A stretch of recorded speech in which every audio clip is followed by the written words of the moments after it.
아멘. 오늘 함께 보신 하나님의 말씀은 열왕기하 9장 27절부터 37절까지입니다.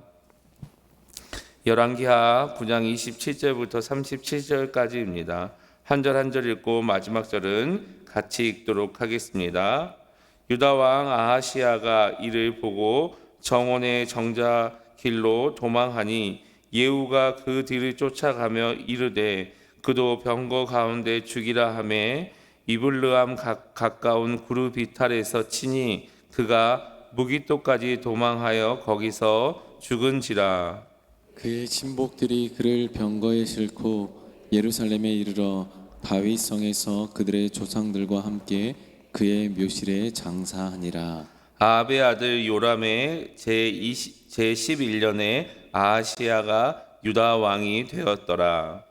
예후가 이스라엘에 오니 이세벨이 듣고 눈을 그리고 머리를 꾸미고 창에서 바라보다가 예후가 문에 들어오매 이르되 주인을 죽인 너 시므리여 평안하냐 하니 예후가 얼굴을 들어 창을 향하고 이르되 내 편이 될 자가 누구냐 하니 두어 내시가 예후를 내다보는지라.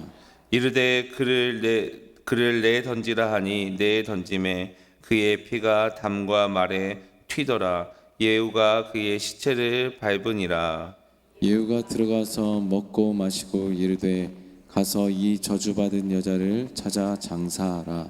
그는 왕의 딸이니라 하매 가서 장사하려 한즉 그 두골과 발과 그의 손 외에는 찾지 못한지라.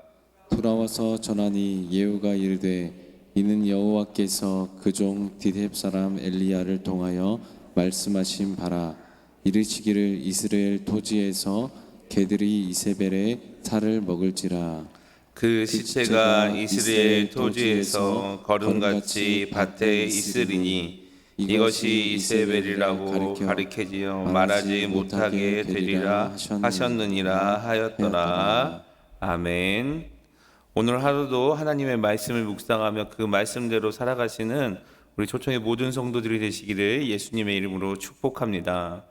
오늘 본문의 심판의 초점은 이세벨을 향하고 있습니다.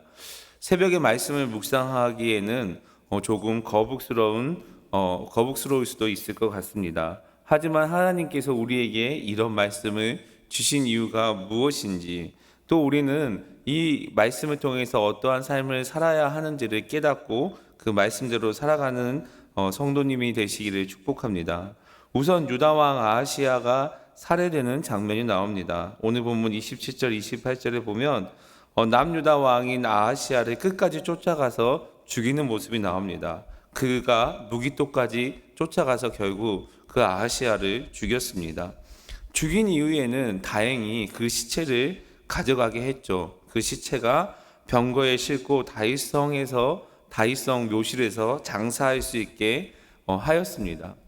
하지만 이 남유다 아하시야 왕이 이러한 수모를 겪은 이유에는 무엇이냐? 바로 북이스라엘과 깊은 관계를 맺었기 때문입니다. 오늘 어쩌면 이러한 오늘 본문에 나와 있는 심판은 북이스라엘을 향한 하나님의 심판이었습니다. 그런데 북이스라엘과 남유다와 이렇게 정약 결혼으로 깊은 관계를 맺으면서 결국에는 그 심판의 대상까지 된 것이죠. 그래서 우리가 이 땅에 살아가면서 누구와 관계를 맺어야 할지 지혜롭게 생각하면서 살아야 합니다. 우리가 깊은 관계를 맺어 있는다고 다 좋은 것은 아니죠. 내 속속들을 다 알고 있는 친구가 많으면 많을수록 좋겠지만 사실 그 친구가 세상에 속해 있는 사람이고 하나님의 법보다 세상 법을 더 가까이 여기는 사람이라면 결코 신앙생활하는 우리에게는 도움이 되지 못한다는 것을 우리는 잊지 말아야 합니다. 우리가 신앙생활을 하면서 깊은 관계를 맺지 않아야 할 대상이 있다는 것을 우리는 기억해야 합니다. 우리가 하나님의 자녀로서 하나님의 복을 받으면서 살아갈 수 있는 방법은 무엇일까요? 바로 하나님이 싫어하는 것을 하지 않으면 됩니다. 시편 1편 1절에 우리가 악인의 길에 서지 않고 오만한 자의 자리에도 앉지 말라고 하셨던 그 하나님의 말씀을 기억하시면 됩니다. 결국 우리가 악인의 길을 걸어가는 그 사람을 멀리해야 하는 거죠. 하나님의 말씀을 인정하지 않는 사람, 하나님의 말씀보다 자신을 더 중요하게 여기는 사람, 하나님의 말씀보다 자신을 더 중요하게 생각하는 사람을 멀리해야 합니다.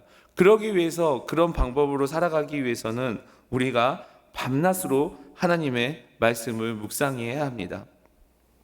그래야 우리가 하나님을 온전히 바라볼 수 있고 악인의 길을 멀리하고 의의 길, 형통의 길로 갈 수 있기 때문입니다. 오늘 하루도 하나님의 말씀을 묵상하며 그 말씀대로 살아감으로 의의 길을 걸어가시고 형통의 길을 걸어가시는 우리 초청의 모든 성도님들이 되시기를 예수님의 이름으로 축복합니다. 오늘 30절 31절에는 이세벨의 죽음이 나옵니다. 우리 30절 31절 말씀 다 같이 읽어보도록 하겠습니다. 시작. 예후가 이스라엘에 오니 이세벨이 듣고 눈을 그리고 머리를 꾸미고 창에서 바라보다가 예후가 문에 들어오매 이르되 주인을 죽인 너 시므리여 평안하냐 하니. 아멘. 지금 상황은 남유다 왕과 북이스라엘 왕이 모두 죽은 상황입니다. 이런 상황이 전해졌겠죠. 아합의 아내인 이세벨에게도 이 소식이 분명히 전해졌을 것입니다. 이런 상황에 이세벨이 하는 행동, 그 행동이 참 우리 상식으로는 이해할 수 없는 부분입니다. 이세벨이 어떤 행동을 합니까? 눈을 그리고 머리를 꾸미고 있습니다. 왜 이렇게 했을까요? 당장 죽음이 눈앞에 다가와 있는 이런 상황에, 또 이렇게 아합의 군대가 눈앞에까지 왔는데 이러한 상황에 화장을 하고 머리를 꾸몄다라는 것은 과연 무엇일까요? 화장을 하지 않는 남자들은 잘 이해하지 못하는 부분일지 모르겠지만 죽음 앞에 화장하는 것은 그 마지막 자존심을 지키는 것이라고 합니다. 그런데 이 마지막 자존심을 지킨다라는 것, 이게 바로 바알의 신앙의 핵심입니다. 여러분, 바알의 신앙의 핵심이 무엇이냐? 자신이 중요하기 때문에 바알이 존재하는 그 신앙을 가지고 있죠. 그러니까 그 종교에는, 그런 신을 우상 숭배를 했던 모습에는 모든 초점이 자기 자신에게 있었습니다. 반대로 우리는 하나님이 중요하다는 것을 우리는 알고 있습니다. 하나님이 중요하기 때문에 우리가 존재하는 것이며, 또한 하나님의 신앙의 길을 걸어가기 위해서는 우리가 소중한 것이 아니라 하나님을 온전히 바라보며 내 모든 것을 버릴 수 있고 또 하나님 앞에 헌신할 수 있는 것, 이게 바로 올바른 신앙의 길을 걸어가는 것입니다. 그런데 여러분, 때로는 신앙생활하면서 우리가 자존심 때문에 어려움을 겪을 때가 있습니다. 신앙생활을 짧게 하든 오래 하건 자존심을 버리지 못하는 경우에 그 어려움을 겪게 되는 거죠. 여러분, 그런데 올바른 길을 걸어가는 것은 무엇이냐? 우리가 형통의 길을 걸어가는 것은 무엇이냐? 십자가에 돌아가신 예수님처럼 살아가는 것입니다. 이게 결코 쉽지 않지만 우리가 내 자존심 모든 건 내려놓고 하나님 앞에 하나님의 말씀의 길을 걸어가는 것이 바로 신앙의 길이며, 그게 우리 주님을 존귀케 하는 신앙인의 모습입니다. 이세벨은 자신이 살고 싶은 대로 살았습니다. 자신이 하고 싶은 것을 다 했죠. 그런 이세벨이 당장 눈앞에 죽음이 다가왔음에도 불구하고 그런 이세벨이었기 때문에 자기 자존심을 지키기 위해서 화장을 하는 행동을 보입니다. 마지막까지 자기의 자존심을 세운 것이죠. 그리고 예후가 들어왔는데 그 예후에게 이렇게 이야기합니다. 주인을 죽은 너 시므리여 평안하냐라고 이렇게 부르죠. 31절에 왕궁의 문을 들어오는 예후를 보며 이세벨이 외친 말입니다. 그런데 그녀의 외침 속에는 놀라운 은혜의 표현이 있죠. 바로 예후의 이름을 직접 부르지 않고 시므리라고 이렇게 부릅니다. 이는 예후의 운명이 시므리와 같을 것이라는 의미를 담고 있으며, 또한 시므리는 자기 주인을 죽였던 바사의 왕을 죽였던, 비열하게 배반했던 그 인생을 살아야 한다라는 그 저주 또한 포함되어 있습니다. 고작 반역을 일으켰지만 일주일만 왕위에 있었던 시므리처럼 이세벨이 예후를 직접 부르지 않는 것은 그와 같은 삶을 살아라는 저주를 가지고 있을 뿐만 아니라 또한 직접 그를 부르지 않으면서 시므리라는 표현을 하면서 예후에 대한 그 이세벨이 가진 그 경멸의 감정이 얼마나 큰지를 우리가 이 말씀을 통해 나타나고 있습니다. 즉 바사의 왕을 몰락시킨 시므리와 같이 예후도 아합의 왕을 몰락시킬 수 있을지 모르겠지만 일주일도 안 돼서 시므리처럼 죽을 거다라는 그 운명을 가지고 있는 그 저주를 하게 됩니다.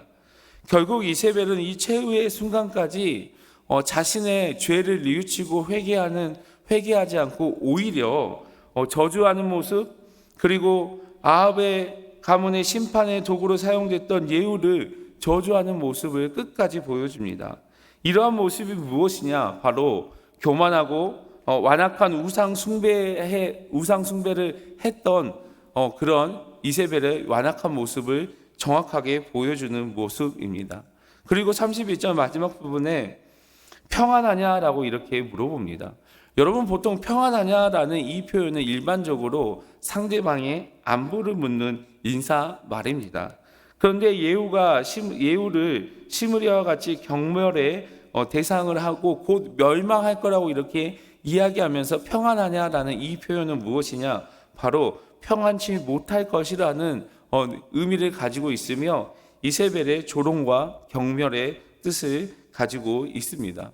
그런데 여러분, 오늘 말씀을 생각해 보면 사실 이세벨에게는 평안하냐라고 이렇게 물어볼 자격조차 없습니다. 자신 때문에 백성이 잘 살았을 거라고 본인은 생각했을지 모르겠지만 실질적으로 이세벨 때문에 그 백성들은 얼마나 힘들었는지 말로 표현하지 못했을 것입니다. 또한 바알의 신앙 때문에 하나님의 마음을 얼마나 아프게 했는지 우리는 상상할 수 없습니다. 그리고 그 많은 백성들이, 많은 영혼들이 공고한 마음에 처해 있었죠. 그런데 이세벨은 전혀 그러한 백성들의 상황을 알지 못했습니다. 왜냐하면 자신을 중요하게 생각했기 때문입니다. 자신이 중요했기 때문에 다른 사람의 걱정, 다른 사람의 근심, 다른 사람의 어려움은 전혀 관심이 없었습니다. 이런 이세벨이 오늘 본문에 죽임을 당하는데, 오늘 본문 32절, 33절 다 같이 읽어보도록 하겠습니다. 시작. 예후가 얼굴을 들어 창을 향하고 이르되 내 편이 될 자가 누구냐 하니 두어 내시가 예후를 내다 보는지라. 이르되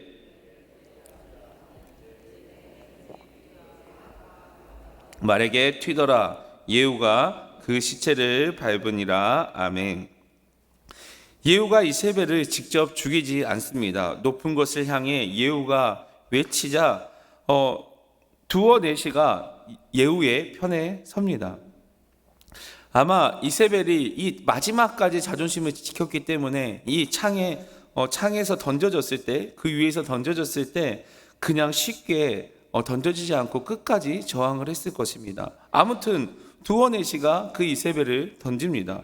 이세벨의 거선 비난과 외침을 예후는 대응하지 않고 묵살하며 오히려 성 안에 있는 관리들을 향해서 외치는 거죠. 이 부분은 여러분, 예후가 자신에게 편에 설지 누구 편에 설지 정확하게 자신의 편과 상대방의 편을 구분하는가 동시에 또 이스라엘 성 안에 있는 민심이 아합 왕가에서 떠났다는 것을 알았던 예후의 정치적인 그 모습을 볼 수 있습니다. 자신의 그 아합 왕가에서 그 민심이 떠났다는 것을 알고 예후는 자신의 편에 끌어들이기 위해서 심리적인 전술을 사용한 것이죠. 민심의 동향에 따라 전술을 사용할 줄 알았던 지략가였다라는 것을 우리는 이 본문을 통해서 알 수 있습니다. 또한 33절에 이세벨이 창 밖으로 던져져 비참한 죽음을 당한 것을 묘사합니다. 이세벨의 피가 담과 말에 튀었다라고 이렇게 이야기를 하죠. 이세벨의 최후가 얼마나 비참한지를 나타남과 동시에 그녀가 완전히 죽었다는 의미를 전달하고 있습니다. 한편 본문에 언급된 말에 피가 튀었다라는 이 말은 예후가 끌고 왔던 병거의 말 혹은 예후의 군대의 말을 의미합니다. 결국 이 뜻은 무엇이냐면 예후가 이세벨의 죽음을 근처에서 확인할 수 있었다라는 말입니다.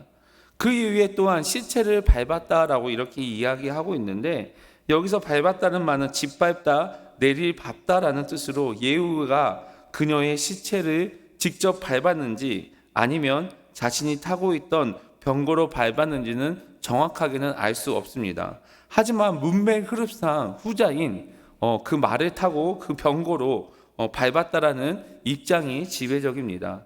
예후가 당시의 시신을 밟았다는 것은 얼마나 잔혹한 이 장면이 연출되었는지 알게 함과 동시에 반란을 이루어가는 예후가 얼마나 잔혹한 인물인지를 또한 표현하고 있는 부분입니다. 그리고 34절과 35절에 보면 자신이 직접 그 시체를 밟아놓고 먹고 마셨습니다.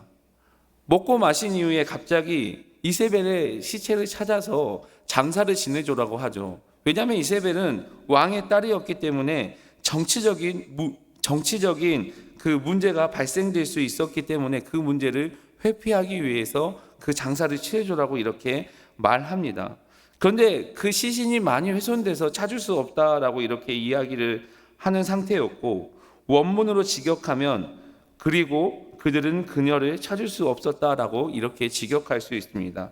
결국 그녀의 시신 형태를 확인할 수 없을 정도로 훼손되었고 장사를 지낼 수 없을 조차 되었다라는 것을 강조하고 있습니다. 그리고 오늘 본문의 36절, 37절에서 이렇게 마무리하고 있는데요. 우리 36절, 37절 말씀 다 같이 읽어보도록 하겠습니다. 시작. 돌아와서 전하니 예후가 이르되 이는 여호와께서 그 종 디셋 사람 엘리야를 통하여 말씀하신 바라. 이스라엘 토지에서 개들이 이세벨의 살을 먹은지라. 그 시체가 이스라엘 토지에서 거름같이 밭에 있으리니 이것이 이세벨이라 가리켜 말하지 못하게 되리라 하셨느니라 하였더라. 아멘. 이세벨에 대한 심각한 예언은 몇 차례 있었습니다. 결론은 장사할 시신도 없고 하나님의 말씀대로 그대로 이루어졌습니다. 그래서 여러분, 우리는 늘 어떻게 신앙생활을 해야 할지, 하나님의 편에 서야 될지 늘 고민해야 합니다. 여러분, 어떻게 생각하면 하나님의 편에 서는 것은 신앙인으로서 당연하게 해야 될 일입니다. 그런데 여러분, 우리가 세상에 살아가면서 어쩔 수 없이 관계를 맺을 때 그 관계가 하나님의 편에 쓴 사람인지 아니면 세상 편에 서는 관계인지 잘 생각해 봐야 할 부분입니다. 또한 여러분, 우리에게 회개의 기회가 주어졌을 때 회개해야 합니다. 이세벨도 많은 회개의 기회가 있었습니다. 하지만 이세벨은 자기 자신이 중요했기 때문에, 자기 자신이 자존심이 중요했기 때문에 그 기회를 놓쳐버렸습니다. 하나님의 백성에게 중요한 것은 무엇이냐면 내 고집, 내 마음대로 살아가는 것이 아니라 하나님을 중요하게 여기고 하나님의 말씀대로 살아가는 것입니다. 로마서에 이렇게 말씀하고 있습니다. 내 고집과 회개하지 아니한 마음을 따라 진노의 날 곧 하나님의 의로우신 심판이 나타나는 그날에 이 말 진노를 내게 쌓는도다 라고 이렇게 말씀하고 있습니다. 사랑하는 성도 여러분, 우리는 하나님의 자녀로서 하나님의 말씀대로 살아가야 합니다. 그렇기 때문에 내 뜻과 내 고집대로 살아가는 것은 하나님의 진노를 쌓는, 그 하나님의 심판의 날에 진노를 쌓는 것이라는 것을 우리는 기억해야 됩니다. 그렇기 때문에 여러분, 우리는 하나님의 때를 바라보며 하나님의 편에 서서 하나님의 말씀대로 살아가야 합니다.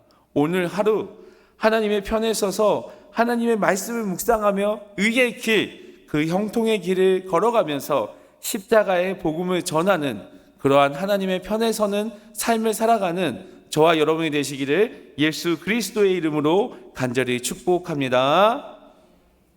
사랑의 하나님, 감사합니다. 오늘도 우리가 하나님의 말씀을 묵상함으로써 하나님의 말씀대로 살아갈 수 있는 은혜를 허락하여 주심을 감사합니다.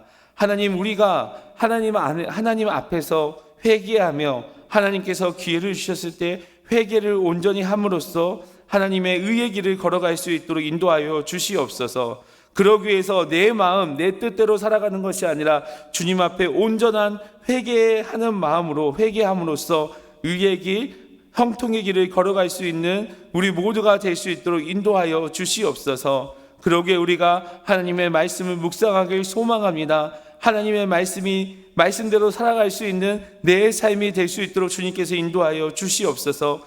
우리가 하나님을 중요하게 여기고 하나님의 말씀대로 살아가며 내 자존심을 세우는 것이 아니라 하나님의 말씀을 세움으로써 이 시대에 또한 복음이 필요한 사람에게 복음을 전하며 그 복음의 능력을 나타낼 수 있는 저희 모두가 될 수 있도록 주님께서 인도하여 주시고 함께하여 주시옵소서. 그래서 십자가의 복음을 전하고 그 십자가의 역사를 경험함으로써 의의 길, 형통의 길, 그래서 하나님께서 주시는 그 복을 누릴 수 있는 우리 초청의 모든 성도들이 될 수 있도록 주께서 인도하여 주시고 함께하여 주시옵소서. 감사를 드리며 예수 그리스도의 이름으로 간절히 기도드립니다. 아멘.